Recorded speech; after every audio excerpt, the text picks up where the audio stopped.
क्या आप भी state bank of India PO की प्रिपरेशन करने के लिए सोच रहे हैं? और यदि सोच रहे हैं तो आप सही जगह पे हैं। सबसे पहले मैं आप सभी लोगों से विनती करूंगा कि आपने जैसा अभी एक वीडियो देखा, बहुत सारे सिलेक्टेड कैंडिडेट्स की लिस्ट आपके सामने रखी गई जो कि हमारे संस्थान से पढ़े हुए बच्चे हैं। और अगर आप भी एक सक्सेसफुल कैंडिडेट बनना चाहते हैं या फिर state bank of India PO का एग्जाम क्लियर करना चाह रहे हैं, तो आप सबसे पहला कदम उठाइए कि आप हमारे चैनल को सब्सक्राइब कर लीजिए और यहाँ हमारे साथ जुड़ जाइए, क्योंकि आगे आपकी प्रिपरेशन की जो जर्नी होने वाली है उसमें हम आपके साथ कंधे से कंधा मिलाए खड़े दिखेंगे। आइए स्टार्ट करते हैं। आज का ये वीडियो बहुत इंपॉर्टेंट होने वाला है क्योंकि बहुत सारी चीजें आपको जानने को मिलेंगी और ये बहुत ज्यादा इंफॉर्मेटिव वीडियो होने वाली है। मैं आपसे बस सिर्फ एक रिक्वेस्ट करूंगा कि इस वीडियो को स्टार्टिंग से अंत तक जरूर देखिएगा। आप अगर एसबीआई पीओ की प्रिपरेशन करने जा रहे हैं तो ये आपके लिए बहुत ज्यादा काम का है, क्योंकि आज के इस वीडियो में हम बात करने वाले हैं एग्जाम पैटर्न की। हर एक स्टेजेस पे आपको किस तरीके से प्रिपरेशन करनी चाहिए, क्या चीजों का ध्यान रखना है, कैसे प्रिपरेशन करनी है, कहां से करनी है और कैसे सिलेक्शन लेना है। उसके अलावा और भी बहुत सारी चीजें हैं जो आपकी प्रिपरेशन से रिलेटेड हैं, जिसके बारे में बात करनी है। और चूंकि कई बार हम एग्जाम की प्रिपरेशन जब करने जाते हैं तो कुछ चीजों को हम अवॉइड करते हैं या ध्यान नहीं जाता है उस जगह पे, जिससे हमसे गलतियां हो जाती हैं और फाइनली हमारे सिलेक्शन में थोड़ा बहुत इफ बट हो जाता है। और वो चीज ना हो, काश आपको ना कहना पड़े, शायद आपको ना कहना पड़े। इसलिए हम चाहते हैं कि आप इस वीडियो को पूरा देखें और समझिएगा, क्योंकि मैं कोशिश कर रहा हूं कि आपको पूरी तरीके से बताऊं कि इस एग्जाम को कैसे क्लियर किया जा सकता है। आइए चलते हैं। 2023 2000 के आसपास वैकेंसी आपके पास स्टेट बैंक ऑफ इंडिया ने लॉन्च करी। एक अच्छी वैकेंसी है, अच्छी अपॉर्चुनिटी है। सबसे पहली चीज तो ये जान लेना है कि हमारा एग्जाम का पैटर्न क्या होता है। आपके इस एग्जाम के अलग अलग स्टेजेस हैं। जैसे सबसे पहला स्टेज है आपका प्रीलिम्स का। जब बात प्रीलिम्स एग्जाम की होती है तो आपको एक बात बताऊं कि प्रीलिम्स एग्जाम, चूंकि ये प्री है, तो प्री एग्जाम में 3 ही सब्जेक्ट आते हैं, जिसमें से पहला सब्जेक्ट आपको दिख रहा होगा इंग्लिश लैंग्वेज, दूसरा क्वांटिटेटिव एप्टीट्यूड और तीसरा रीजनिंग एबिलिटी। आप एक चीज और देख सकते हैं कि नंबर ऑफ क्वेश्चन की यदि बात करें, 30 क्वेश्चन आपके इंग्लिश लैंग्वेज से रिलेटेड होते हैं, क्वांटिटेटिव एप्टीट्यूड और रीजनिंग एबिलिटी से 35 क्वेश्चन होते हैं। इनके लिए जो मार्क्स हैं, जितने नंबर ऑफ क्वेश्चन है उतने ही मार्क्स होते हैं। आपके पास 100 नंबर ऑफ क्वेश्चन होते हैं टोटल प्रीलिम्स एग्जाम में और 100 मार्क्स होते हैं। ड्यूरेशन जो मिलता है ये थोड़ा सा चेंज है यहाँ पे। आज के समय में ज्यादातर एग्जाम्स में प्रीलिम्स पेपर में सब्जेक्टिव टाइम मिलता है, और सब्जेक्टिव टाइम के कुछ फायदे भी हैं और नुकसान भी हैं। इसको कैसे हैंडल करना है ये आपको बताऊंगा। सबसे पहली चीज है 20 मिनट्स आपको इंग्लिश लैंग्वेज के लिए मिलता है। ये 20 मिनट रहेगा, आप 10 मिनट में पेपर कर लेते हैं, कोई दिक्कत नहीं है। आप 20 मिनट में भी कर सकते हैं, इससे कम या इससे ज्यादा नहीं हो सकता इस सब्जेक्ट को लेकर। सिमिलरली आपके क्वांटिटेटिव एप्टीट्यूड में भी 20 मिनट्स आपको मिलते हैं 35 क्वेश्चंस के लिए। बात मेरी समझिएगा, यहाँ पे भी आपके रीजनिंग एबिलिटी में भी 20 मिनट्स 35 क्वेश्चंस के लिए। ये क्लियर इंडिकेशन है, हर एक क्वेश्चन के लिए आपको less than a minute time मिलता है। 35 क्वेश्चन के लिए 20 मिनट्स आपको मिलते हैं, तो ये तकरीबन 45 सेकंड के आसपास आप मान के चल जाओ। ऐसा यदि है तो इसका मतलब ये हुआ कि पेपर बहुत ज्यादा मुश्किल नहीं होगा। प्रीलिम्स का जो पेपर होता है actually that is speed based, यानी आपको वहां पे स्पीड पर ध्यान देना होगा। एक्यूरेसी तो आपको बनानी है, ऐसा नहीं है कि आप स्पीड के चक्कर में क्वेश्चंस गलत करेंगे, नहीं, आपको क्वेश्चन सही करने हैं और स्पीड से करने हैं ताकि आपके अटेम्प्ट्स ज्यादा हो। आज मैं कट ऑफ्स की बात इस वीडियो में नहीं करूंगा, क्योंकि सब्जेक्टिव कट ऑफ और उसके लिए मैं बाद में अलग से वीडियो बनाऊंगा। इस वीडियो में सिर्फ हम बात करेंगे प्रिपरेशन कैसे करनी है, क्योंकि हमें जो चीज ध्यान रखनी है वो अगर हम ध्यान देंगे तो कोई भी कट ऑफ होगा हम क्लियर कर ले जाएंगे। तो सबसे पहले तो ये समझना है कि प्रीलिम्स एग्जाम आपका स्पीड बेस्ड होता है, यानी यहाँ पे आपको स्पीड मेंटेन करनी है। और उसके लिए ये सब जो जितने भी सब्जेक्ट्स हैं आपके 3 सब्जेक्ट, यहाँ पे आपको एक दिख रहा होगा जनरल अवेयरनेस नहीं है या फिर बैंकिंग अवेयरनेस नहीं है। वहीं पे जब हम मेंस की तरफ बढ़ते हैं तो मेंस एग्जाम में आपके 4 सब्जेक्ट हो जाते हैं। सबसे पहले रीजनिंग एबिलिटी। अब यहाँ पे रीजनिंग एंड कंप्यूटर एप्टीट्यूड लिखा हुआ है, ध्यान दीजिएगा, reasoning and computer aptitude. Total number of questions 40 हैं, 50 मार्क्स के लिए है और इसके लिए 50 मिनट का टाइम आपको मिलता है। आप यहाँ पे एक चीज नोटिस कर सकते हैं, 50 मिनट है 40 क्वेश्चन के लिए। क्या इंडिकेट करना चाह रहे हैं, इस बार जब मेंस में आप आएंगे तो मेंस एग्जाम में आपके हर एक क्वेश्चन के लिए समय ज्यादा होता है। इसका सीधा मतलब ये है कि क्वेश्चन का जो लेवल है वो कुछ इस तरीके से होगा कि आपके लिए ये समय भी कम पड़ सकता है, यानी 50 मिनट 40 क्वेश्चन के लिए पिछले के कंपैरिजन में, प्रीलिम्स के कंपैरिजन में कहीं ज्यादा है। इसलिए ये समझ में आता है कि मेंस एग्जाम में क्वेश्चन का लेवल ऊपर जाता है। और जो मेंस का आपका एग्जाम है, यानी ये एग्जाम बेसिकली आपके सिलेक्शन और डिसीजन मेकिंग पे बेस्ड होता है।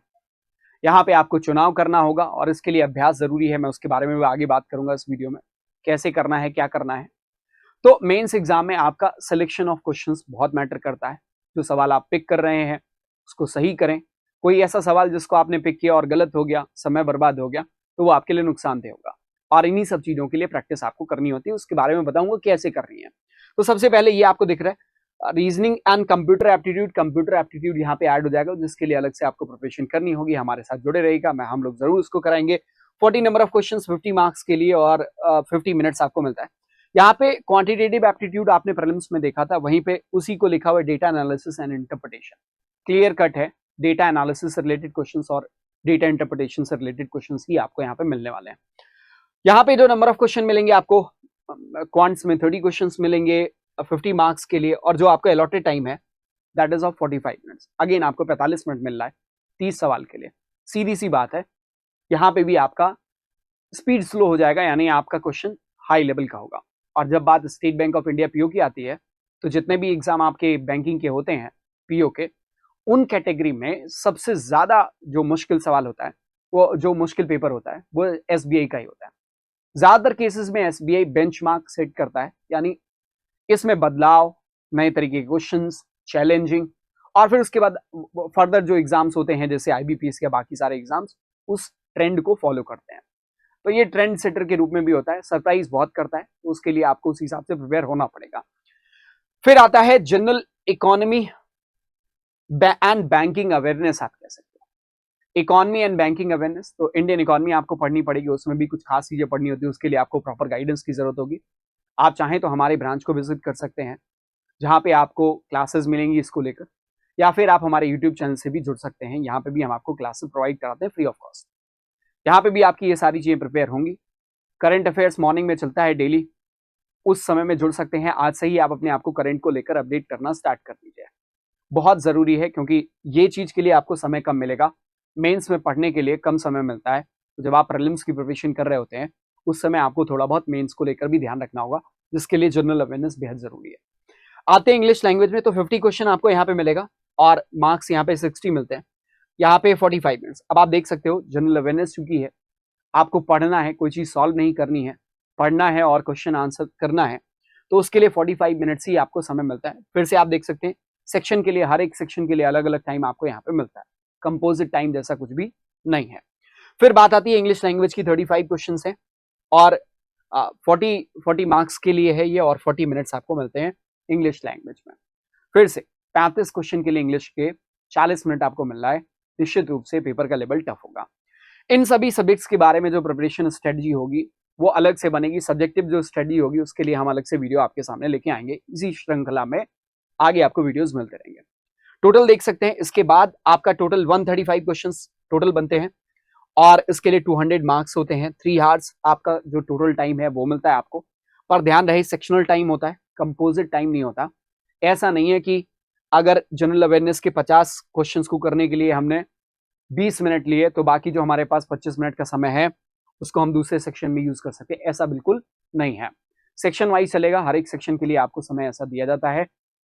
फिर बात आती है कि हम अपने एग्जाम के पैटर्न को, मेंस हो गया, मेंस के बाद आगे मैं इस सब के बारे में, प्रिपरेशन के बारे में, कैसे प्रिपरेशन करनी है प्रीलिम्स की, कैसे मेंस की प्रिपरेशन करनी है, उसके बारे में आपको बताऊंगा। फिर बात आती है आपके डिस्क्रिप्टिव पेपर की। जब आप मेंस का एग्जाम देते हो उसी समय में आपको डिस्क्रिप्टिव पेपर, मेंस का पेपर खत्म करने के बाद एक डिस्क्रिप्टिव पेपर मिलेगा। डिस्क्रिप्टिव पेपर में आपको लिखना होता है। यहाँ पे देख सकते हैं the descriptive test of 30 minutes, 30 minute का ये टेस्ट होगा आपका, और 2 क्वेश्चन होंगे यहाँ पे 50 नंबर के। हर एक क्वेश्चन 25 मार्क्स का होता है। Will be a test of English language, जो कि इंग्लिश लैंग्वेज का टेस्ट होता है। और यहाँ पे आपके 2 टाइप के जो क्वेश्चन होते हैं, एक लेटर राइटिंग और एक एसे राइटिंग आता है। लेटर राइटिंग ठीक है, फॉर्मेट्स को आप समझ लेंगे और फिर कर लेंगे, लेकिन जब एसे राइटिंग की बात आती है तो वहां पे आपको नॉलेज होनी चाहिए। एसे राइटिंग के लिए आपको जनरल इश्यूज के बारे में अच्छी पकड़ होनी चाहिए, और इसीलिए एक एम्फेसिस बार बार होता है कि डेली करंट आपको फॉलो करना है, साथ ही साथ एडिटोरियल भी आपको पढ़ना चाहिए। जैसे द हिंदू का एडिटोरियल मोस्ट प्रेफरेबल है, ज्यादातर केसेस में लोग कहते हैं हिंदू पढ़िए, या फिर आप कोई इशू से रिलेटेड मैगजीन्स को भी पिक कर सकते हैं। उसके लिए आप योजना या कुरुक्षेत्र मैगजीन्स आती हैं, मंथली इश्यूज आते हैं, उसके वो ले सकते हैं। जनरली आपको जो जो आपके आर्टिकल्स होते हैं द हिंदू न्यूज़पेपर के, या फिर कोई economic newspaper, the economic times भी कई बार लोग प्रेफर करते हैं, क्योंकि इकोनॉमिक न्यूज़ या इकोनॉमिक न्यूज़ से रिलेटेड जो आर्टिकल्स होते हैं वो भी कई बार हो सकते हैं यहाँ पे ऐसे राइटिंग में आपको आए। और इनफैक्ट आपको जब आप इंग्लिश लैंग्वेज का पेपर करते हैं मेंस का, तो उस समय में भी उसमें भी आपको जो पैसेज होता है या फिर वहाँ पे पैराजम्बल्ड होते हैं, उन सब में भी इसकी जरूरत पड़ सकती है। या आप ये पढ़ते हैं इंग्लिश एडिटोरियल्स वगैरह पढ़ते हैं अगर आप, तो फिर आपके लिए वहां पे भी सहूलियत रहेगी। तो सबसे पहला काम ये जरूरी है कि आपको न्यूज़ फॉलो करना है आज से, जिस दिन आपने स्टार्ट किया है, क्योंकि डिस्क्रिप्टिव पेपर के लिए ही नहीं, आपको मेंस का जो पेपर है आपका जनरल अवेयरनेस का, आप देख सकते हैं यहाँ पे 50 मार्क्स, 50 क्वेश्चन 60 मार्क्स के लिए है, अच्छा वेटेज है पेपर में ओवरऑल। तो आपको उसको भी करना पड़ेगा, और इसको करने के लिए आज से ही आपको न्यूज़ फॉलो करनी पड़ेगी, क्योंकि अचानक से आप कुछ भी नहीं कर सकते। ये नहीं होगा कि मेंस एग्जाम प्रीलिम्स का क्लियर करने के बाद फिर मेंस के लिए आपके पास समय कम होगा, और पीछे का जो भी न्यूज़ है वो आप उतना अच्छी तरीके से फॉलो नहीं कर सकते हैं। तो इसलिए आपको सबसे पहले आपका बैंकिंग अवेयरनेस क्लियर करना होगा जब मेंस की बारी आती है, जिसमें जनरल अवेयरनेस की अगर मैं खास तौर से बात करूं। लेकिन उससे पहले आपको डेली टच बना के रखना होगा जनरल इश्यूज से रिलेटेड, या फिर जनरल जो अवेयरनेस है, वो इकोनॉमिक अवेयरनेस जो है, वो सब सारी चीजों से रिलेटेड आपको अपडेट होते रहना पड़ेगा, क्योंकि वो वन डे प्रोसेस नहीं है, या फिर आप 8-10 दिन के अंदर, 15 दिन के अंदर जो समय आपको मिलेगा मेंस प्रीलिम्स का रिजल्ट आने के बाद मेंस के लिए, उतना समय आपको नहीं मिल पाएगा जितने के लिए जितना आपको जरूरत होगा, क्योंकि ये प्रोसेस है, ये डेली लर्निंग प्रोसेस है। तो ये आपको अपनी अपनी रूटीन में इन्वॉल्व करना पड़ेगा जनरल अवेयरनेस को। उसके लिए मैंने आपको बताया, मॉर्निंग में हमारे यहाँ पे करंट अफेयर्स की क्लासेस चलती हैं, मॉर्निंग में जो थ्रू आउट द डे जो करंट अफेयर्स बनते हैं उसकी क्लास चलती है, वो आप जरूर देख सकते हैं। ठीक है, बहरहाल अब ये मेंस डिस्क्रिप्टिव के लिए मैंने आपको बताया कि इश्यूज को पढ़ना स्टार्ट कर दीजिए। थोड़ा सा आप जैसे कोई भी इंटरनेशनल इशू हो सकता है आपका, आपकी कंट्री से रिलेटेड इश्यूज हो सकते हैं, किसी पर्टिकुलर जगह कुछ भी हो सकता है वो, या फिर ऐसे ऐसे राइटिंग में कोई भी टॉपिक आपको मिल सकता है जो बर्निंग टॉपिक होगा, करंट टॉपिक होगा, तो वो सारी चीजें आपको यहाँ पे मिलती हैं। उसके लिए आपको अपने आप को प्रिपेयर करना पड़ेगा, उसके लिए आपको पढ़ना पड़ेगा। मंथली मैगजीन्स यूज कर सकते हैं, कोई भी जो आप पिक करना चाहें। माइका आती है महिंद्रास की, जो करंट अफेयर्स के लिए आपकी बहुत सटीक मैगजीन है, जो बैंकिंग एग्जाम को टारगेट करते हुए जो न्यूज होती है वो उसमें दिया जाता है। तो माइका आप यूज कर सकते हैं, ऑनलाइन परचेज भी कर सकते हैं, आपको मिल जाएगा। ठीक है, तो ये आपका हो गया डिस्क्रिप्टिव टेस्ट। डिस्क्रिप्टिव के बाद एक और पड़ाव आता है जिसे हम कहते हैं जीडीएन पीआई। ये बहुत ज्यादा इंपॉर्टेंट है, क्योंकि बाकी सारी चीजें तो ठीक है, आप रिटन एग्जाम दे के चले आते हैं, ये आपकी पर्सनालिटी से रिलेटेड है, और यहाँ पे आपका कम्युनिकेशन और बहुत सारी चीजें चेक की जाती हैं। तो candidate who clears both the prelims and mains exam, 23 का जो क्लियर करेगा, called for GD and PI session where they will face a panel of selectors discussing their past experience। आपकी पर्सनालिटी से रिलेटेड सवाल वहां पे होते हैं, questions related to general knowledge से रिलेटेड क्वेश्चंस होते हैं। बैंकिंग सेक्टर का आपका टेस्ट करते हैं कि वो कैसी नॉलेज है, आप कितना अवेयर हैं उन सब चीजों के बारे में। It is essential for candidate to clear the interview process in order to ensure the final selection SBI PO 2023। Final selection लेने के लिए आपको ये इंश्योर करना पड़ेगा कि आप जीडी और पीआई भी क्लियर करें। अब वो उसका पैटर्न क्या है उसके बारे में जान लेते हैं। Qualifying marks for this round will be decided by the bank and the marks allotted to these rounds are. देखो, इसका जो क्वालिफाइंग मार्क्स है ना, वो बैंक बाद में डिसाइड करता है। वो जिस तरीके से उनको लिस्ट बनानी होती है, उनके पास वैकेंसी जैसी होती है, उसके हिसाब से वो डिसाइड करते हैं। तो ग्रुप डिस्कशन के लिए आपको 20 मार्क्स होते हैं, जो मैक्सिमम मार्क्स होते हैं। 20 नंबर का ग्रुप डिस्कशन होगा। मैं आपको एग्जांपल देता हूँ। 2013 state bank of India PO का एग्जाम मैंने क्लियर किया, और उसमें इंटरव्यू में जब मैं गया जीडी में, मेरा जो टॉपिक था that was MNS cultural bullying. और मैं आपको यकीन दिलाऊं कि मुझे एमएनएस के बारे में ही कुछ नहीं समझ में आ रहा था, and I was totally blank. मेरा नाम बी से स्टार्ट होता है, मैं आगे ही बैठा था, कोई और नहीं था। तो जब ओपिनियन राउंड होने लगा तो उस समय में मेरे दिमाग ब्लैंक हो गया था। बाकी लोगों ने जब बोलना स्टार्ट किया मैंने स्किप किया पहला राउंड। बाकी लोग जब बोलना स्टार्ट किए तो फिर मुझे कुछ चीजें आइडिया लगा कि किस चीज के बारे में, पर वो उतना बेहतर नहीं किया। तो इसीलिए इश्यूज के बारे में जानना बेहद जरूरी है। जब आप वो समझ लेते हैं तो आप पहले जैसे ओवरव्यू हुआ, फिर उसके बाद जो ओपनिंग राउंड हुआ, फिर उसके बाद डिस्कशन होता है, फिर फाइनली कंक्लूजन राउंड होता है, कंक्लूड भी करते हैं। हालांकि वो समय के साथ चीजों में बदलाव भी हो सकता है। ठीक है, तो ये आपके ग्रुप डिस्कशन का पार्ट है। ये बहुत क्रूशियल है, बहुत इंपॉर्टेंट है। ये आपकी पर्सनालिटी को रिफ्लेक्ट करता है, आपकी नॉलेज को रिफ्लेक्ट करता है। क्योंकि बैंक में जो काम करना है वो ऐसा है कि आप अगर आप प्रोबेशनरी ऑफिसर की तरह बैंक में एंट्री लेते हैं तो आपका कम्युनिकेशन कस्टमर्स के साथ भी डीलिंग और ये सारी चीजें, फाइनेंशियल अवेयरनेस, तो सब कुछ आ जाता है। फिर आता है इंटरव्यू, जिसमें 30 मार्क्स के लिए इंटरव्यू होता है। ये भी आपका बहुत उसी दिन होगा जिस दिन ग्रुप डिस्कशन आपका होता है, उसी समय आपका इंटरव्यू में अलाइन होता है। तो ये सारी चीजें, हालांकि हो सकता है कि वो चेंजेस उसमें कुछ हो जाए, पर वो जनरली होता नहीं है, ऐसे ही होता है। तो ये पड़ाव है आपका जीडीएनपीआई का। ये तो हमारे एग्जाम का पैटर्न हो गया। हमने जो भी देखा है ना, अभी अभी जैसे मैं बात कर रहा था प्रीलिम्स की, अब मैं आपसे बात करूंगा कि प्रीलिम्स की प्रिपरेशन आपको कैसे करनी चाहिए। प्रीलिम्स की प्रिपरेशन करने के लिए एक चीज तो बच्चे जो सबसे जरूरी है वो मैं उस पर आते हैं, या फिर मेंस की प्रिपरेशन के लिए भी मैं बताऊंगा आपको। सबसे पहले जो अच्छा एक और चीज है यहाँ पे, जो ओवरऑल हमारा एग्जाम का पैटर्न बनता है या एग्जाम बनता है, जो फाइनल लिस्ट आती है, उसमें आप देख सकते हो कि 250 मार्क्स का जो आपका एग्जाम होता है मेंस एग्जाम का। आप प्रीलिम्स का नहीं, प्रीलिम्स केवल क्वालिफाइंग है। अगर आप प्रीलिम्स क्वालिफाई कर लेते हो, आप मेंस के लिए जाते हो, मेंस का आपका स्कोर अटैच होता है। फिर मेंस और इंटरव्यू, ग्रुप डिस्कशन और जो इंटरव्यूज होते हैं, तो ग्रुप एक्सरसाइज और इंटरव्यू जो होगा वो आपका यहाँ पे टोटल मिला के 300 मार्क्स बनते हैं, जो आपके ऐड होते हैं आपके सिलेक्शन में, यानी आपकी फाइनल मेरिट लिस्ट बनने में। इसमें से जो नॉर्मलाइज करने के बाद मार्क्स बनाए जाते हैं, जिसमें आपको जो रिफ्लेक्ट होगा पेपर में, आपको 300 नंबर नहीं दिखाई देगा।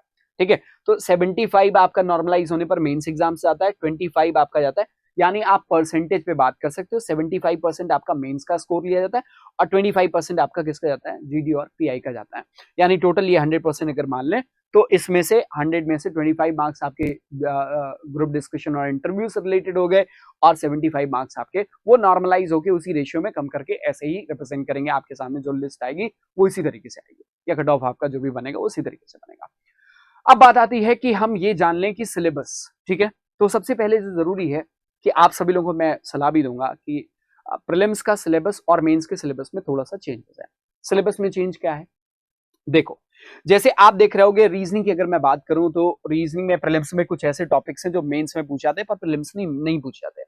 बाकी प्रीलिम्स और मेंस के टॉपिक्स कॉमन भी हैं, बहुत सारे टॉपिक्स ऐसे हैं जो कॉमन हैं, जो प्रीलिम्स में भी होते हैं, मेंस में भी हो सकते हैं, सारे सब्जेक्ट में। कुछ चुनिंदा टॉपिक्स हैं जो प्रीलिम्स में नहीं पूछे जाएंगे, केवल मेंस में पूछे जाएंगे। अब आपको अपनी स्ट्रेटेजी उसी हिसाब से बनानी पड़ेगी, यानी अपनी प्रिपरेशन स्टडी ऐसी बनानी पड़ेगी कि जो प्रीलिम्स और मेंस के दो टॉपिक, जो प्रीलिम्स प्री और मेंस दोनों में, प्री एंड मेंस में दोनों में आते हैं, प्री और मेंस के दोनों एग्जाम में पूछे जाने वाले टॉपिक्स, अब ये कैसे पता चलेगा उसके बारे में बताऊंगा मैं आपको। इन सभी टॉपिक्स को आपको इजी से इजी लेवल से हाई लेवल तक के क्वेश्चंस की प्रिपरेशन आज से ही स्टार्ट कर देनी पड़ेगी। ऑफ कोर्स ये बात है कि आप इजी से स्टार्ट करोगे एंड ग्रेजुअली आप हाई लेवल पे जाओगे। ऐसा कहने के पीछे रीजन ये है क्योंकि हाई लेवल प्रीलिम्स में तो नहीं पूछा जाएगा, पर क्यों मैं कह रहा हूं, क्योंकि जो टॉपिक आप पढ़ रहे हैं उसी से रिलेटेड आपके अगर इजी लेवल के क्वेश्चंस, इजी या मॉडरेट लेवल के आपके प्रीलिम्स बनेंगे, मॉडरेट टू हाई लेवल के क्वेश्चंस आपके मेंस में बनेंगे। अगर आप पहले से ही प्रिपरेशन करके रखोगे तो आपको मेंस के समय में बहुत ज्यादा सोचने की जरूरत नहीं। इनफैक्ट जब प्रीलिम्स में भी हाई लेवल के क्वेश्चन करे रहेंगे तो आपको जो क्वेश्चंस प्रीलिम्स के इजी मिलेंगे या मॉडरेट मिलेंगे वो आपके लिए बहुत आसान लगेंगे जब आप हाई लेवल के उस लेवल पे जाके प्रिपरेशन करेंगे। समझ में आई बात? तो इसलिए रीजनिंग में भी और ऐसा ही क्वांटिटेटिव एप्टीट्यूड, अब देखो यहाँ पे रीजनिंग एबिलिटी है प्रीलिम्स में, तो कुछ टॉपिक्स हैं जो रीजनिंग एबिलिटी, और जब आप मेंस में जाते हैं तो रीजनिंग एंड कंप्यूटर एप्टीट्यूड आता है। वहीं आप क्वांट में देखें क्वांटिटेटिव एप्टीट्यूड, जिसमें सिंप्लीफिकेशन, अप्रोक्सीमेशन या सिंपल क्वेश्चंस आते हैं जो क्वांट से रिलेटेड होते हैं। पर जब आप मेंस में जाते हैं तो डेटा एनालिसिस एंड इंटरप्रिटेशन करके आता है, तो उसके लिए प्रिपरेशन आपको अलग से करनी पड़ेगी। यानी कुछ चुनिंदा टॉपिक्स हैं जो यहाँ पे पूछे जाते हैं और उसमें भी हाई लेवल के क्वेश्चंस पूछे जाते हैं। सेम जो मैंने आपको बताया कि जो टॉपिक्स दोनों में प्रीलिम्स और मेंस में कॉमन है वो तो रहेंगे ही रहेंगे, उसकी प्रिपरेशन आपको 0 लेवल से हाई लेवल तक करनी चाहिए। और जो मेंस के लिए बच जाते हैं उसको अभी रख लीजिए, साइड में कर लीजिए, प्रीलिम्स के समय में मत करिए, चुनिंदा टॉपिक ही बचेंगे। उसको जैसे ही आपका प्रीलिम्स का जो है रिजल्ट डिक्लेयर होता है या प्रीलिम्स देने के बाद से ही मेंस को लेकर आप प्रिपरेशन करना स्टार्ट कर सकते हैं। तो मेंस के जो टॉपिक है उसकी प्रिपरेशन, उसकी प्रैक्टिस आप बाद में कर सकते हैं। खैर, अब हम आते हैं इंग्लिश लैंग्वेज पे। इंग्लिश लैंग्वेज के साथ सीन वही है, प्रीलिम्स और मेंस में सारे टॉपिक्स लगभग सेम है, बस कुल क्वेश्चन लेवल का जो फर्क है वो यहाँ पे आता है। कुछ टॉपिक्स ऐसे हैं जो मेंस में केवल देखने को मिलेंगे, प्रीलिम्स में नहीं मिलेंगे, तो वो आपको फिल्टर आउट कर लेंगे और उसके लिए इन सभी सब्जेक्ट से रिलेटेड वीडियोस में हम लोग यहाँ पे कंडक्ट करेंगे इसी जो है सीरीज के दौरान। ठीक है, तो ये सीरीज का पहला वीडियो है। इस सीरीज के आगे भी सब्जेक्टिव वाले प्रिपरेशन को लेकर स्ट्रेटजी क्या होनी चाहिए उसके बारे में भी हम लोग बात करेंगे, उसके कट ऑफ और हर एक चीज को लेकर डिस्कशन करेंगे, प्रीलिम्स और मेंस सब कुछ। फिर आता है जनरल और इकोनॉमी और बैंकिंग अवेयरनेस। ये तीन चीजें आप देख सकते हो। जनरल अवेयरनेस एक हो गया जो प्रीलिम्स में आपके नहीं पूछा जाएगा, या इकोनॉमिक अवेयरनेस या बैंकिंग अवेयरनेस, ये आपके प्रीलिम्स एग्जाम में नहीं होता है पर ये मेंस में आएगा। पर इसके लिए जो आपका जनरल अवेयरनेस है ना, जनरल अवेयरनेस, उसके लिए न्यूज फॉलो आज से ही आपको कर देनी चाहिए। बिल्कुल समय नहीं है आपके पास, ये मान के चलो अगर शिद्दत से देना चाह रहे हैं ये एग्जाम, तो आज से ही आपको न्यूज को फॉलो कर लेना चाहिए, और वो भी न्यूज जो आपके एग्जाम ओरिएंटेड हो। ऐसा नहीं है कि टीवी खोल के बैठ जाएंगे और डिबेट और बहस सुनना स्टार्ट कर देंगे। तो इसके लिए आप सुबह में आ सकते हैं हमारे साथ, इस चैनल को सब्सक्राइब कर लीजिएगा। और सुबह में क्लासेस चलती हैं यहाँ पे, जो करंट अफेयर्स की क्लास चलती है मॉर्निंग में, वो आपके थ्रू आउट द डे जो बैंकिंग से रिलेटेड, जो एग्जाम से रिलेटेड इंपॉर्टेंट है, वो सारा कुछ डिस्कशन यहाँ पे होता है। ओके, अब तो ये हो गया हमारा सिलेबस। अब इन सभी के सिलेबस को समझना बेहद जरूरी है। ठीक है, हालांकि सब्जेक्टिव हम जब करेंगे तो और डिटेल में जाएंगे, पर आप एक बार जो आपके बैंकिंग एग्जाम के सिलेबस होते हैं फिक्स है, प्रीलिम्स में कौन से आते हैं, मेंस में कौन से आते हैं, वो सब कुछ आपको पता चल जाएगा। आप देख सकते हैं, इसको जरूर करिएगा। फिलहाल के लिए हम आगे सीरीज में इसका सब्जेक्टिव वाइज लेके भी चलेंगे। फिर आती है बात कि करना कैसे है। सबसे पहला काम जो आपको करना चाहिए कि जब आप सिलेबस देख लेते हो तो सारे टॉपिक्स, जो टॉपिक्स आपके प्रीलिम्स में आने हैं और मेंस दोनों में आने हैं, उन सारे टॉपिक्स को रखिए। और सभी टॉपिक्स, अब आप में से बहुत सारे ऐसे लोग हो सकते हैं जो ऑलरेडी बैंक एग्जाम की प्रिपरेशन कर रहे हैं, तो जो ऑलरेडी कर रहे हैं उनके लिए ये है कि रिवीजन कर लीजिए और उसके बाद प्रैक्टिस पे आ जाइए। आपके लिए ज्यादा समय देने की जरूरत नहीं है, यानी आपका ऑलरेडी सब कुछ तैयार है, फाउंडेशन क्लियर है, तो उसमें बहुत ज्यादा मेहनत करने की जरूरत नहीं है। जब आप आते हैं, जो बच्चे पहली बार प्रिपरेशन कर रहे होंगे या अभी हाल में प्रिपरेशन स्टार्ट करिए, उनके लिए सलाह है, सबसे पहले आपको इन सभी सब्जेक्ट्स के जो टॉपिक्स आपके आते हैं उन टॉपिक्स का बेसिक आपको क्लियर कर लेना चाहिए। यानी फाउंडेशन या कॉन्सेप्ट क्लियरिटी बेहद जरूरी है। एक बार केवल ये कार्य करना है, आगे आपको कभी भी इसकी जरूरत नहीं पड़ेगी। जरूरत नहीं पड़ेगी मतलब कि आपका बेसिक क्लियर हो जाएगा, तो सिर्फ आपको प्रैक्टिस करने की जरूरत पड़ेगी। जरूरत तो पड़ती है, ये जो चीज आप पढ़े हुए होते हैं। तो ये आप सबसे पहले बेसिक्स पे काम करिए, जो रूट लेवल पे कैसे क्या चीज है, जो कॉन्सेप्ट्स हैं चीजों के, वो सारी चीजों के बारे में आपको अच्छे से स्टडी करनी है।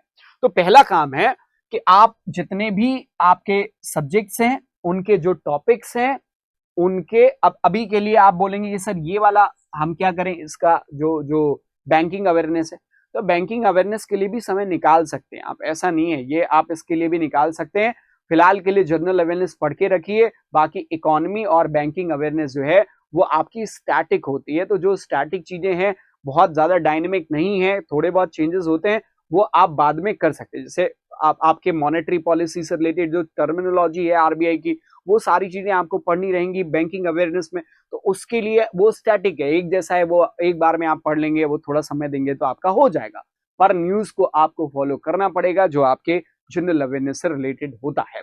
ओके, फिर आते हैं बेसिक करने के बाद, फिर आपको अगला जो स्टेज आता है कि बेसिक के बाद आप प्रीवियस ईयर, इनफैक्ट आप प्रीवियस ईयर पेपर को पहले से ही स्टार्ट कर दीजिए जब आप बेसिक थोड़ा बहुत कर लें। और उसके लिए मैं आपको बोलूंगा कि बेसिक करने के लिए आपको 15-20 दिन बहुत ज्यादा हो गया, वो भी ज्यादा बता रहा हूं। जिनका नहीं क्लियर है वो भी और कम समय में आप कर सकते हैं, ये आपके ऊपर पूरी तरीके से निर्भर करता है। तो बेसिक क्लियर होना चाहिए। बेसिक क्लियर होने के बाद आपको क्या करना है, SBI PO prelims previous year 5 साल के पेपर्स को लेना है। अब इसमें प्रीलिम्स का पेपर भी और मेंस का भी पेपर भी, ठीक है। अब प्रीलिम्स का अभी से लेंगे, मेंस के लिए मेंस को भी देखते रहेंगे। रीजन ये है, आप सोचेंगे कि सर मेंस को हम क्यों देख रहे हैं, जब प्रीलिम्स का समय करेंगे, जब उस समय में जब मेंस आएगा तब देखेंगे, ठीक है। पर आपको प्रीलिम्स और मेंस दोनों देखना चाहिए, क्योंकि आपको पूरा पेपर कैसा है, आपका पूरा एग्जाम इन टोटलिटी कैसा दिखता है, क्या इसके स्टेजेस हैं, अगर आप दिमागी तौर पे उस पर क्लियर नहीं होंगे तो प्रीलिम्स क्लियर करने के बाद आपको मेंस के लिए बहुत ज्यादा वक्त नहीं मिलेगा। तो आप कब तक सोचोगे समझोगे, वो बहुत लेट हो जाएगा। इसलिए आपको प्रीलिम्स और मेंस दोनों करना चाहिए मेरे मुताबिक। अब आपके पास समय कितना है, अगर आपके पास समय का अभाव लगता है तो आप इसमें से प्रीलिम्स तो कतई आपको करना ही करना है, मेंस के थोड़े कम कर सकते हैं, कुछ पेपर्स देख सकते हैं, पर करिएगा जरूर, आगे मैं बताता हूं और क्या। अब इसके अलावा मैंने लिखा है कि previous paper of IBPS PO, है ना। अब आईबीपीएस के जो एग्जाम्स होते हैं लास्ट 3 इयर्स का मैंने देखने के लिए इसमें बोला है। इनफैक्ट आप 5 साल का भी कर सकते हैं। कारण क्या है, देखो जो पैटर्न होते हैं, एसबीआई कई बार ऐसा होता है कि किसी साल नहीं भी आया है या कभी आया है ना, इस तरीके से स्थिति बनी रहती है। और एसबीआई चूंकि ट्रेंड सेट करता है तो उसमें क्वेश्चंस अक्सर देखने को मिलते हैं। हालांकि ऐसा नहीं है कि आईबीपीएस में क्वेश्चंस में चेंजेस नहीं होते हैं, काफी सिमिलर है, चूंकि दोनों ही जो बॉडी है जो आपका एसबीआई कंडक्ट कराती है, एसबीआई का एग्जाम वो भी आईबीपीएस ही है, यही बॉडी दोनों एग्जाम कंडक्ट कराती है, इंडिविजुअल आपका एसबीआई का भी कराती है और आईबीपीएस के जो एग्जाम्स होते हैं उसको भी कराती है। तो आपको उस हिसाब से समानता देखने को मिल जाएगी, मतलब लगभग सब कुछ सेम होता है, बस क्वेश्चन का फर्क होता है, लेवल का फर्क होता है। ये मैंने इसलिए लिखा है क्योंकि करंट टाइम में जो चेंजेस हो रहे हैं, जैसे आप देखो कि लास्ट ईयर का जो लेटेस्ट आईबीपीएस से पहले एसबीआई हुआ था, पर आईबीपीएस का पैटर्न क्या था, आईबीपीएस में कई सारे एग्जाम्स हैं, पीओ के, आरआरबीज के भी एग्जाम्स होते हैं आईबीपीएस के, आईबीपीएस पीओ का जो मेन एग्जाम होता है, फिर उसके बाद एसओ के एग्जाम। तो इन सब के प्रीवियस ईयर प्रीलिम्स के पेपर देखने का मतलब ये है कि जब आप देखेंगे तो आपको इस एग्जाम के लिए भी बेहतर प्रिपरेशन मिलेगी, यानी आपका माइंडसेट किस तरीके से क्वेश्चंस आते हैं, किस तरीके से चेंजेस देखने को मिल रहे एग्जाम में, उससे आप अच्छी तरीके से अवेयर रहोगे। तो प्रीवियस ईयर पेपर तो सबसे ज्यादा जरूरी चीज है, और ये जितना जल्दी आप इस पे आ जाएं उतना बेहतर है बेसिक खत्म करने के बाद, ठीक है। बेसिक खत्म करने के बाद सबसे पहले आपको ये कार्य कर लेना है, इससे आपको अंदाजा लगेगा कि एक्चुअल पेपर किस तरीके का होता है और हमें किस तरीके की प्रिपरेशन करनी चाहिए। फिर बात आती है कि चलो ये ठीक हो गया, अब उसके बाद ये असली सबसे ज्यादा जो मैटर करेगा वो ये हिस्सा करने वाला है। आपकी प्रिपरेशन का जो अहम पार्ट है वो है मॉक टेस्ट या फिर स्पीड टेस्ट, है ना, स्पीड टेस्ट, ठीक है। महिंद्रास का स्पीड टेस्ट आता है, आप इसको ले सकते हैं, अगर आपने नहीं लिया तो जरूर कर लीजिएगा। स्पीड टेस्ट देना बेहद जरूरी है, क्योंकि अल्टीमेटली आपकी सिलेक्शन का 60% जो प्रिपरेशन का हिस्सा है वो यहीं से होगा। इनफैक्ट मैं 60 कम कह रहा हूं, ये उससे ज्यादा है, उससे ज्यादा वजन रखता है। अब इसको करना कैसे, क्योंकि ये बहुत इंपॉर्टेंट पॉइंट है, यहां पे मेरी पूरी बात जरूर सुनिएगा। देखिए, सबसे पहले आपको करना चाहिए 15 दिन तक एक मॉक टेस्ट पर डे। अब आप एक से ज्यादा कर सकते हैं, मैं आपको रिस्ट्रिक्ट नहीं कर रहा हूं, लेकिन शुरुआत से डे 1 से जब आप प्रिपरेशन करना स्टार्ट करें, मॉक टेस्ट आपको देना ही देना चाहिए, ठीक है। कंप्लीट मॉक टेस्ट बेहद जरूरी है, क्योंकि मॉक टेस्ट देंगे तो आप इन्वॉल्व, और दूसरी चीज इन्वायरमेंट बहुत जरूरी है मॉक टेस्ट का, मैं उसके बारे में भी बात करूंगा, क्योंकि ये ऐसे पॉइंट हैं जहां पे बच्चे गलती करते हैं प्रिपरेशन के दौरान। प्रिपरेशन का मतलब सिर्फ इतने तक सीमित नहीं है कि आप अपने सब्जेक्ट की प्रिपरेशन अच्छे से कर लेते हैं, उसके आगे भी बहुत कुछ है जहां पे आपको सावधानी रखने की जरूरत है, और उसके बारे में आपको बताऊंगा। तो सबसे पहले मॉक टेस्ट हर दिन एक, उसके बाद आपको 15 दिन आगे 2 मॉक टेस्ट पर डे करने हैं। आप एक समय के लिए लाइव क्लास स्किप कर सकते हैं, आप कुछ भी स्किप कर सकते हैं, आप दिन का खाना मिस कर सकते हैं, आप अपना मील सब कुछ छोड़ सकते हैं, लेकिन आप अपने आप को इस बात के लिए इजाजत नहीं दीजिएगा कि आप मॉक टेस्ट स्किप कर दें। सबसे ज्यादा मेरी बात मानिएगा, मैंने बहुत सारे सिलेक्टेड कैंडिडेट्स के इंटरव्यू किए हैं और हर बार यही सुनने को मिला है, मॉक टेस्ट यही डिसाइड करेगा। और इस पे आपको बहुत जोर देना है डेली बेसिस पे, 1 2 3 4 जितना कर सकते हैं। और बहुत सारे बच्चे, अभी रिसेंटली मैंने एक बच्चे का इंटरव्यू किया था, उसने बोला वो 11 मॉक टेस्ट एक दिन में करता था और कुछ मॉक टेस्ट सिर्फ। ठीक है, अब मॉक टेस्ट सिर्फ देने तक ही सीमित नहीं है, उसके आगे उसकी एनालिसिस आती है, उसका पार्ट भी बहुत ज्यादा अहम हो जाता है, क्योंकि एनालिसिस नहीं करोगे तो इंप्रूव नहीं कर पाओगे, और इंप्रूव करने के लिए एनालिसिस बहुत जरूरी है। फिर आता है वीकली 1 मॉक टेस्ट मेंस का भी आपको देना है। कम से कम जब आप प्रीलिम्स के दौरान प्रिपरेशन कर रहे हैं तो हर सप्ताह में कम से कम एक मेंस का मॉक टेस्ट आप जरूर दीजिए, क्योंकि उसके साथ कनेक्टिविटी आपकी बनी रहे, ताकि जब आपका प्रीलिम्स खत्म हो तो मेंस के लिए आपको रन करने में, क्योंकि आप पहले से वॉकिंग पोजीशन में होंगे, तो आपको रन करना आसान हो जाएगा। ठीक है, स्पीड बढ़ाना आसान हो जाएगा। और अगर आप स्थिर हैं और फिर दौड़ना होगा वो थोड़ा मुश्किल होगा। यहीं पे एक और बहुत अहम बात है जिसको बताना जरूरी है, और बहुत सारे लोग उस पार्ट पे गलती भी करते हैं। वो पार्ट क्या है बच्चे, ध्यान दीजिएगा। आपको मॉक टेस्ट के अलग अलग समय डिसाइड करने होंगे। जैसे देखो, एक आप 10 बजे के आसपास, एक समय सुबह में 10 AM, ठीक है, 12 बजे के आसपास 12 नून, ये PM लिख देता हूं, ठीक है, दिन में 12 बजे, 3 PM पे और 5 PM पे। ये आपके मॉक टेस्ट का टाइम होना चाहिए जब आप अटेम्प्ट करें, चाहे घर पे कहीं पे भी कैसे भी कर रहे हैं, ये आपको ध्यान रखना है। रीजन ये है, बहुत छोटी बात है पर बहुत इंपॉर्टेंट बात है। हम में से ज्यादातर लोगों को अगर दिन में पढ़ाई करने के लिए बोला जाए लंच के बाद में, तो वो बहुत मुश्किल है। सामान्य रूप से यही सब आसपास का समय होता है जब आपका एग्जाम पड़ता है। मान लीजिए आपका एग्जाम 3 बजे पड़ रहा है, आपको 3 बजे कभी पढ़ने की आदत नहीं है, मॉक टेस्ट देने की आदत नहीं है, आप भोजन करके गए हैं या खाली पेट गए। खाली पेट जाएंगे तो फिर भूख लगेगी, उतना बॉडी और दिमाग एक साथ चलना जरूरी है।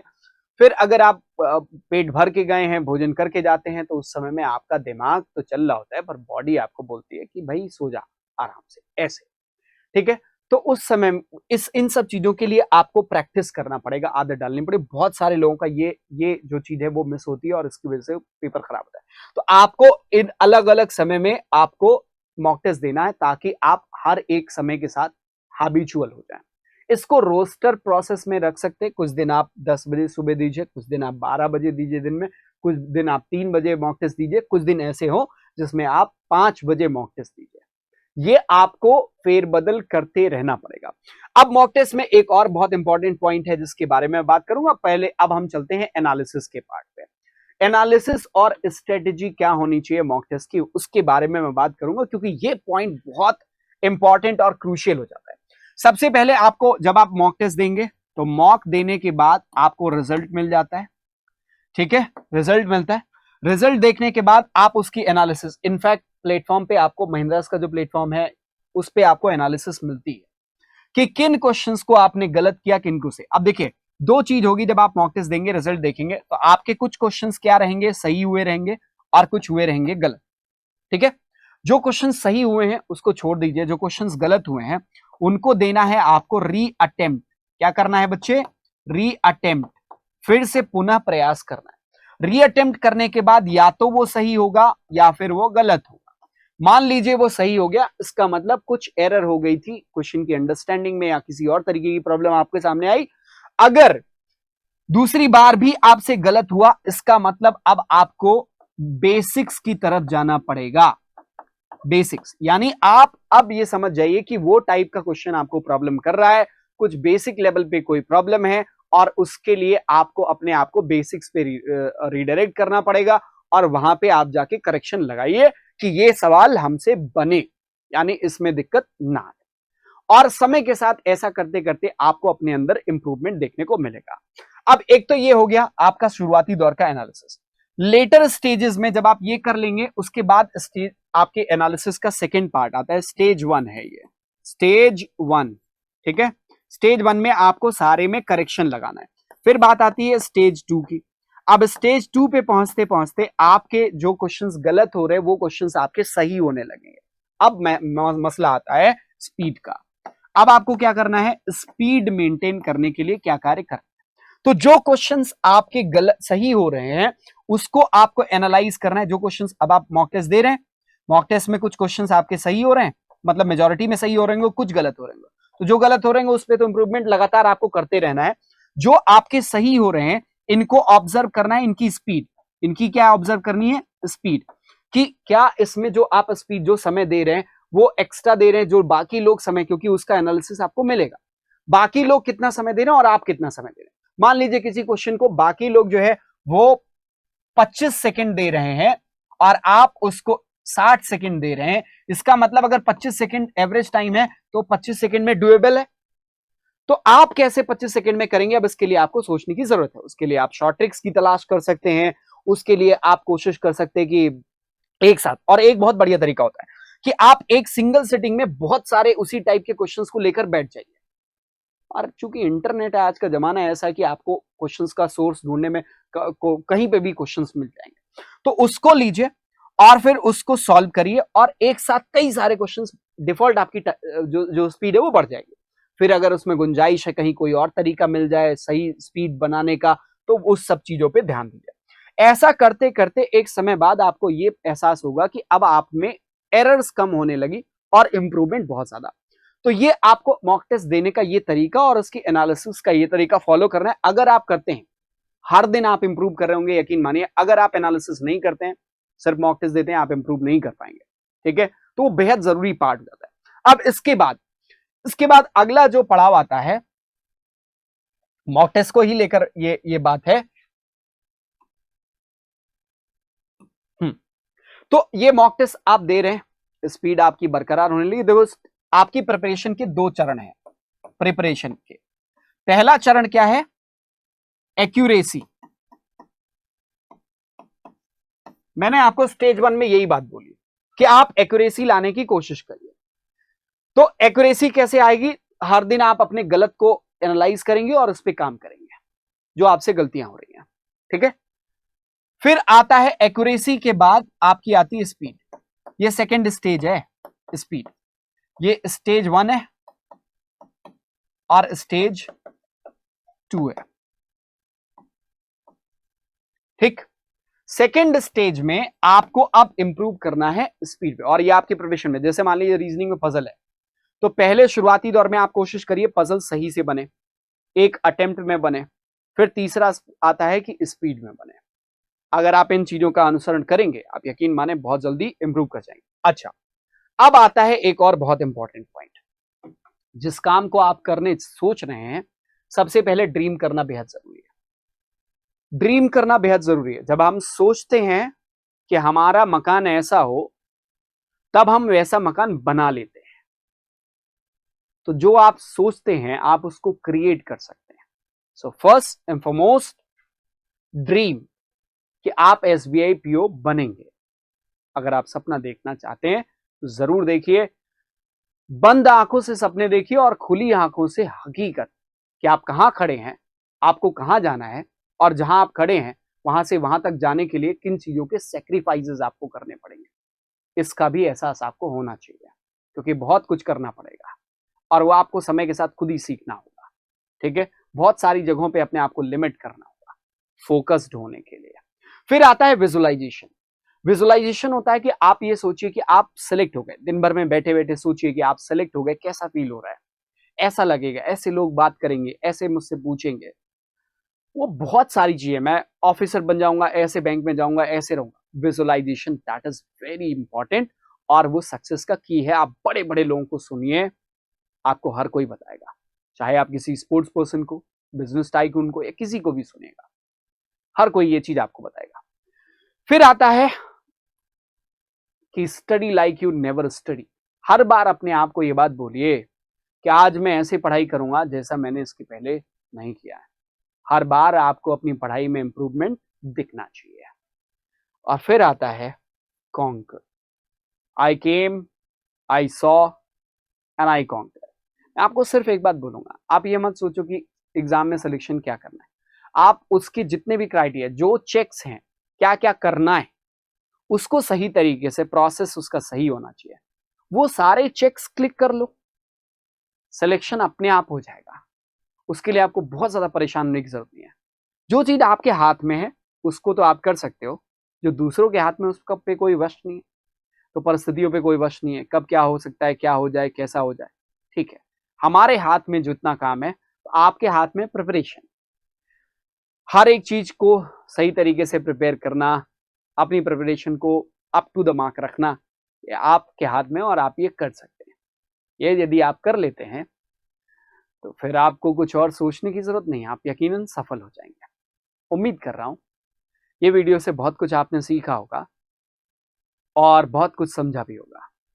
और मैं आपसे सिर्फ इतना बोलूंगा कि अगर आप सोच लेते हैं तो आप क्रिएट कर सकते हैं, जो सपना है आप उसको हकीकत में तब्दील कर सकते हैं। रही बात एक दिल से, तबीयत से आसमान में पत्थर उछालने की, है ना, अगर आप वो कर लेते हैं तो आप जीत जाएंगे। उम्मीद कर रहा हूं कि आप ऐसा करेंगे, सारी बातों का ध्यान रखेंगे और आगे वीडियोस में हम सिलेबस वगैरह के बारे में बात करेंगे। और एक और बात कि फाउंडेशन बैच हम स्टार्ट कर रहे हैं 11th ऑफ दिस मंथ, यानी इस महीने की 11 तारीख से, आपके इसी एग्जाम को लेकर 11 तारीख से 11th ऑफ दिस मंथ हम 11 तारीख से 19 तारीख तक फाउंडेशन करेंगे, यानी सारे टॉपिक्स का बेसिक्स हम कवर करेंगे और उसके बाद हम आपको प्रैक्टिस कराएंगे। तो सबसे पहला काम तो यह है कि चैनल को सब्सक्राइब कर लीजिए, हमारे साथ जुड़ जाइए और जल्दी ही आपका शेड्यूल आ जाएगा और हम प्रिपरेशन की तरफ बढ़ चुके होंगे। आज के लिए बस इतना ही है प्यारे बच्चों, आप खुश रहिए, ख्याल रखिए, मस्त रहिए, पढ़ते लिखते रहिए और ईश्वर करें कि जो आप चाहते हैं वो आप हासिल कर ले जाएं, आप सफल हो जाएं। That's it for the day.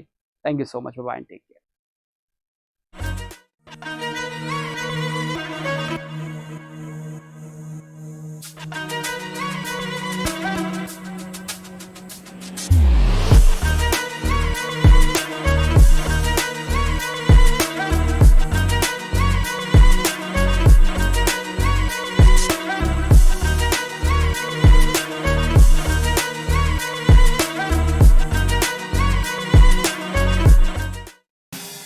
Subscribe now and press the bell icon. Never miss an update.